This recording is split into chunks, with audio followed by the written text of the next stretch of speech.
Assalamualaikum warahmatullahi wabarakatuh. Shalom, Om Swastiastu, Namo Buddhaya, salam kebajikan dan salam sejahtera bagi kita semua. Pada kesempatan kali ini, saya Fatia Zadan Rahmaniar dari kelas pengantar bisnis C, program studi perpajakan Fakultas Ilmu Administrasi Universitas Brawijaya akan menjelaskan mengenai analisis dampak insentif pajak terhadap kebangkitan UMKM. Usaha mikro kecil dan menengah atau disingkat UMKM adalah usaha atau bisnis yang dilakukan oleh individu, kelompok, badan usaha kecil maupun rumah tangga.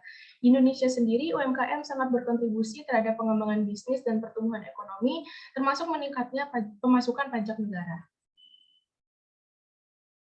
Dalam pengembangan bisnis, sektor yang paling berpengaruh ialah sektor keuangan. Pengeluaran dan pemasukan sangat diperhitungkan agar bisnis tetap berjalan dengan lancar. Di sini pengeluaran yang cukup besar ialah pajak. Dalam dunia pajak, UMKM sendiri diterapkan pajak penghasilan. Kewajiban pajak penghasilan UMKM terdiri dari dua jenis, yakni pajak bulanan dan tahunan. Yang pertama ada pajak bulanan yang terdiri dari PPh 21, PPh 23, PPh 26, dan PPh pasal 4 ayat 2 yang mengenakan atas transaksi persewaan atas tanah atau bangunan, pengalihan hak atas tanah atau bangunan, penghasilan atas usaha dari jasa konstruksi, dan dari dividen perusahaan yang dibayarkan pada orang pribadi. Kemudian yang kelima ada PPh final PP 23 tahun 2018 atau pajak UMKM.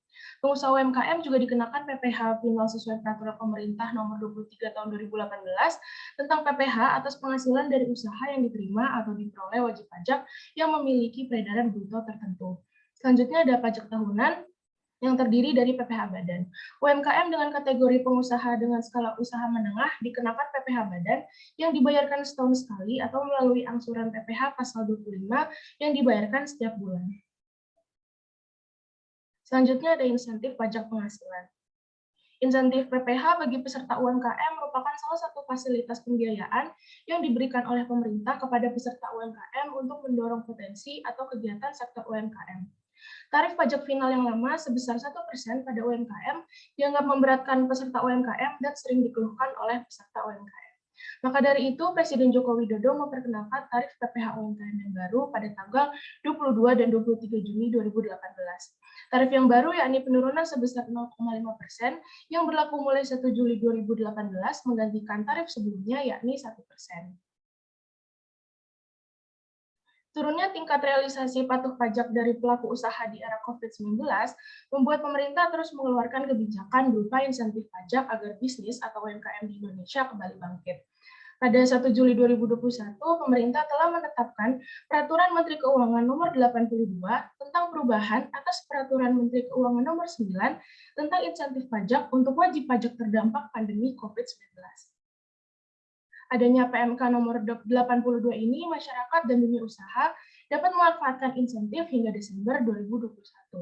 Insentif pajak yang dapat dimanfaatkan antara lain PPh 21 ditanggung pemerintah untuk pegawai dengan penghasilan kurang dari 200 juta, PPh final UMKM 0,5% ditanggung pemerintah, PPh final dari jasa konstruksi P3 TGAI ditanggung pemerintah, PPh 22 impor, insentif angsuran PPh 25, serta insentif PPN restitusi hingga jumlah lebih bayar paling banyak 5 miliar.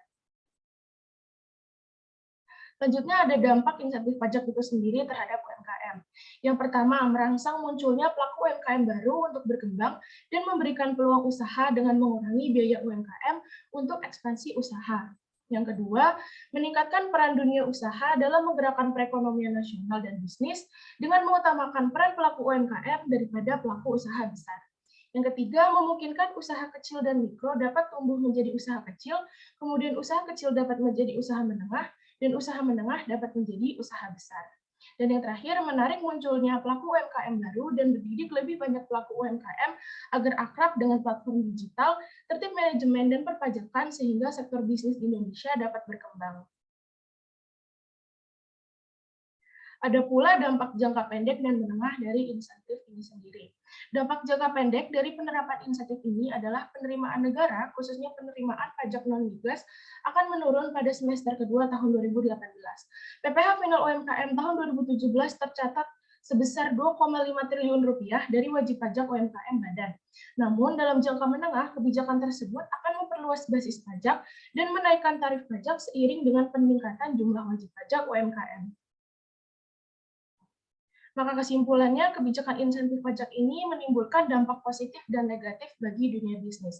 Meskipun demikian, dari tahun 2013 hingga saat ini, tren pertumbuhan penerimaan pajak UMKM adalah positif. Hal ini menunjukkan kontribusi sektor UMKM yang semakin meningkat dan perkembangan bisnis Indonesia yang sehat. Sekian yang dapat saya sampaikan mengenai analisis dampak insentif pajak terhadap kebangkitan UMKM.